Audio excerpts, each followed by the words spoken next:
মূলার পরোটা দেখো কিরকম। ফার্স্টে মূলাকে এরকম কেটে নিবে উপরটা,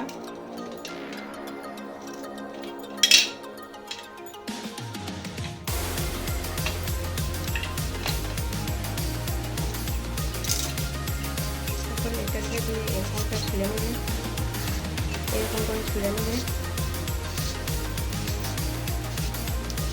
মূলাটা ছোলা হয়ে গেছে, এরকম করে ছুলে নেবে। এটাকে এরকম যদি দাগ হয়ে আছে এরকম করে করে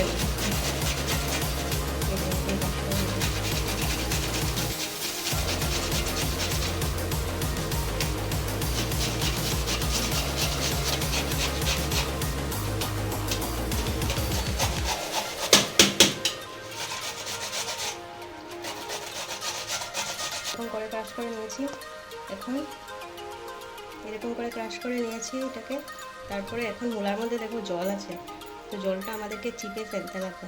এরকম করে এইরকম করে চিপে ফেলতে জলটা।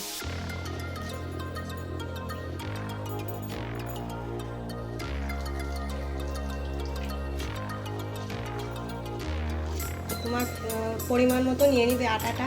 এখন আটার সঙ্গে এই মূলাটাকে এরকম করে মিশিয়ে নিবে, যার যতটুকু পরিমাণ আটা নিয়ে নিবে।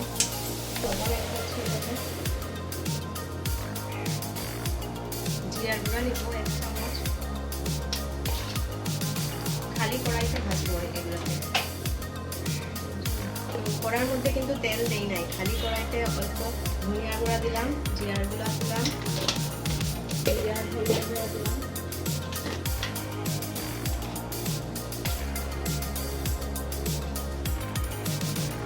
একটু লাল লঙ্কার গুঁড়া দিলাম, একটু লাল লঙ্কার গুঁড়া দিলাম।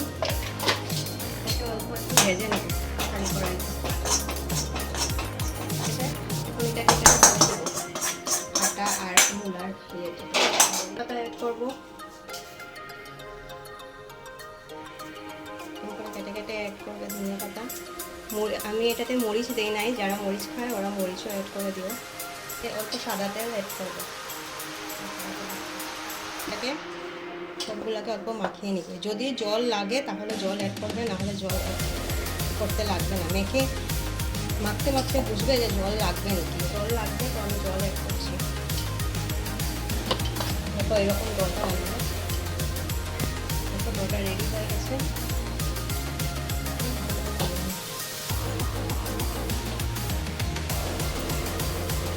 দেখো এরকম করে ডো বানিয়ে নেবে।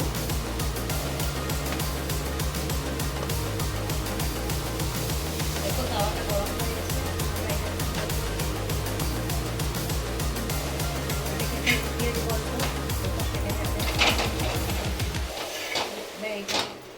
এই দেখো পুরোপুরি হয়ে গেছে এটা। এখন এটাকে অল্প তেল দিব এটাতে ভাজার জন্য। এরকম তেল সবাই খায়, যদি কম তেল খায় কম তেলে ভাজবে, বেশি তেল খেলে একটু বেশি দিয়ে দিবে। এটাতে একটু বেশি হয়ে গেছে তেলটা।